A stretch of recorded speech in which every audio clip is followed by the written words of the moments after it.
Les coulisses de la Loire. Laura Fontaine, autrice. Laura Fontaine, bonjour, bienvenue au studio de 42 TV. On va parler littérature avec vous, et en particulier de 3 romans, et plus particulièrement du dernier que vous venez de publier il y a quelques semaines. Alors vous étiez, est-ce que c'est encore valable, libraire? Alors non, je suis plus libraire, je suis bibliothécaire maintenant. Très bien, donc libraire à Firminy, Ouais. et bibliothécaire dans quelle commune? À Saint-Priest-en-Jarret. À Saint-Priest-en-Jarret. Ouais. Donc je suppose que vous aimez les livres. Oui. Est-ce que vous êtes toujours une grande lectrice? Oui, oui, oui. Et quelle catégorie de livres appréciez-vous? Le polar, Alors je suis plutôt roman contemporain, un peu ce que j'écris Oui. finalement. J'aime bien les thrillers aussi, bien sanglants. Mm. Ça me plaît bien. Mm. Voilà. Mais voilà, plutôt des romans. Alors comment est-ce qu'on passe de la lecture à l'écriture? Parce que c'est pas forcément automatique. Oui. Il y a de grands lecteurs qui n'ont jamais eu l'idée, même d'écrire un poème ou quelque chose de bref. Moi, Et un déclic, il y a eu non, en fait, je dirais même que je suis passée de l'écriture à la lecture. D'accord. En fait, quand j'étais toute petite, mon jeu c'était d'écrire des bouquins avant que je sache écrire, donc ça ressemblait à rien. D'accord, des dessins alors. Et voilà, c'est ça. Et Vous auriez pu faire du manga. j'aurais pu. je sais pas dessiner du tout. Moi, en fait, j'ai toujours eu des histoires dans ma tête et Oui, du oui, coup, oui. Au bout d'un moment, faut Voilà, que ça sorte. narratrice. Donc. Ouais. Oui. Et par écrit plutôt que oralement. Ou Oui. les deux aussi. Non, plutôt que à l'écrit. Je suis une grande timide, donc l'oral c'est pas ok. mon fort. Du coup, ouais, plutôt à l'écrit. Alors, vos métiers successifs Ouais. vous ont-ils aidé justement à trouver un éditeur? Parce que c'est pas toujours évident. Alors moi, j'ai pas d'éditeur. En Voilà, fait, j'en ai pas je cherché. sais, oui. Mais oui.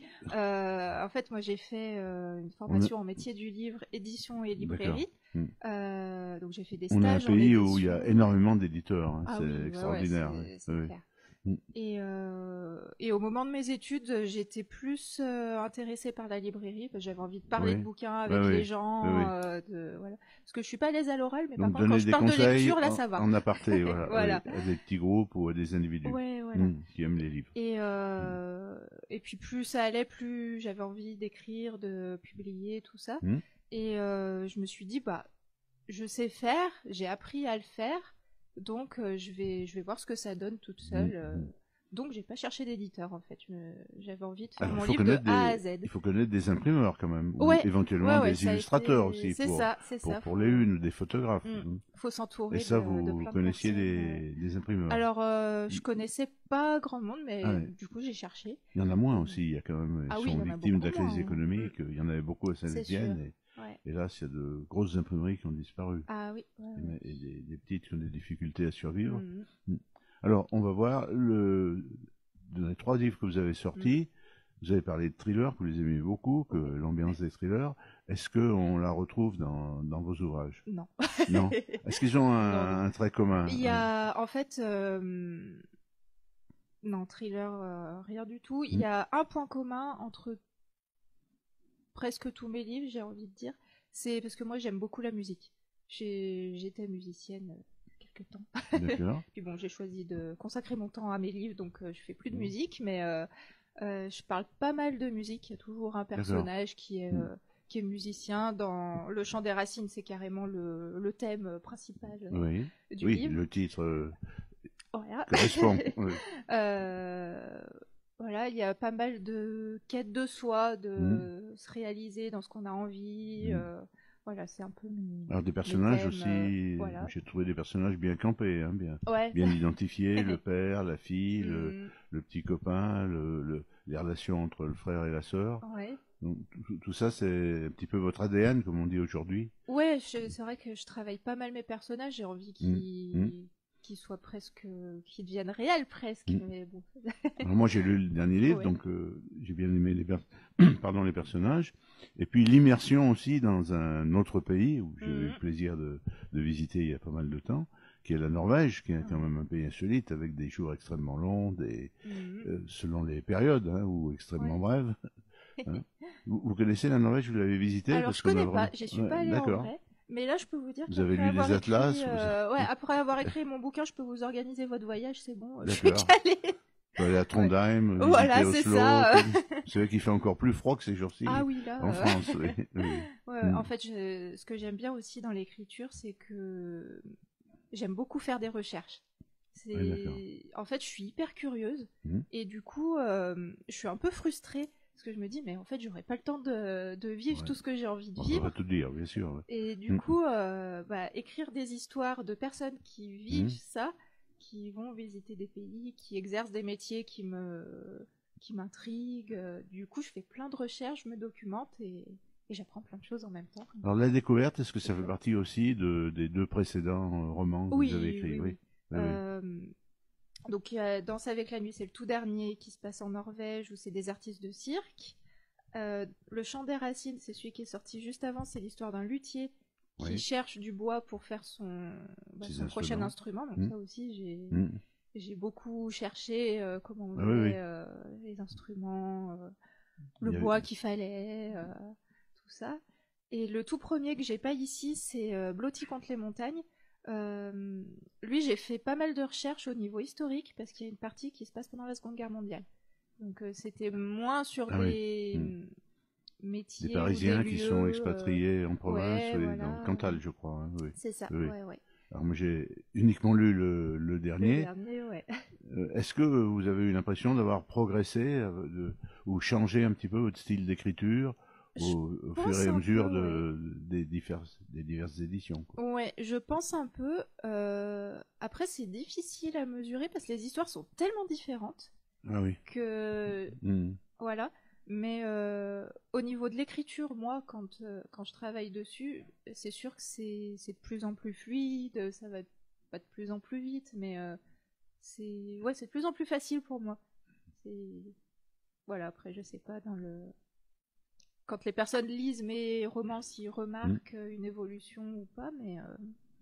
Alors, malgré le très grand nombre d'éditeurs, c'est pas toujours facile d'en trouver. Moi, j'ai un confrère journaliste professionnel au Progrès qui a aussi eu recours à l'auto-édition parce qu'il ne trouvait pas d'éditeur, mais qui connaissait beaucoup de monde par son métier.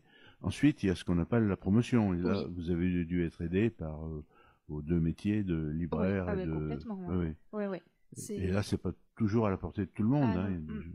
Non, c'est sûr. Moi, j'ai toujours le gros avantage d'avoir des anciens collègues libraires, des amis libraires. Et qui ont organisé, par exemple, des séances de rencontres, de lecture publique, des séances, de dédicaces, qui du coup acceptent d'avoir mes bouquins dans leur librairie. Et puis, il y a aussi, au-delà du réseau, je sais comment ça marche. Parce que je sais que moi, quand j'étais libraire, je voyais des personnes arriver, la bouche en cœur. Bonjour, j'ai écrit un livre, voilà, je voudrais qu'il soit dans votre librairie. Sauf qu'il y a pas mal comment dire, libraire, c'est un métier. Bien donc sûr. Il y a des choses à respecter, ne serait-ce que la remise à leur accorder. Il faut bien que les libraires derrière, voilà. En plus, c'est très légiféré, quoi. Il y a la fameuse loi Langue, avec ses côtés positifs, mais aussi peut éviter de faire des gros bénéfices, par ailleurs, pour faciliter la lecture au public. C'est ça. Donc voilà, j'avais toutes les connaissances à avoir autour de mon livre pour bien le présenter, bien l'amener en librairie. C'est important aussi, est-ce qu'on a des retours justement de lecteurs soit qu'on connaît, soit qu'on ne connaît pas du tout, et est-ce que c'est important pour enrichir la prochaine écriture, parce que je suis sûr que dans votre tête vous avez déjà le 4e. Voilà. Oui. C'est sûr que c'est très important. Déjà, les personnes qui disent qu'ils ont aimé le livre, c'est très très important parce que ça aide à prendre confiance. Parce que déjà quand on est auto-édité, on part avec un handicap, parce qu'il y a pas mal de personnes encore qui pensent que c'est parce qu'on n'a pas de trouvé, moins bonne qualité, parce qu'on n'a pas trouvé d'éditeur, alors que non. Il y a des écrivains qui vendent énormément, je pense à un auteur suisse. Pour des raisons, vous pensez à Dicker, je crois.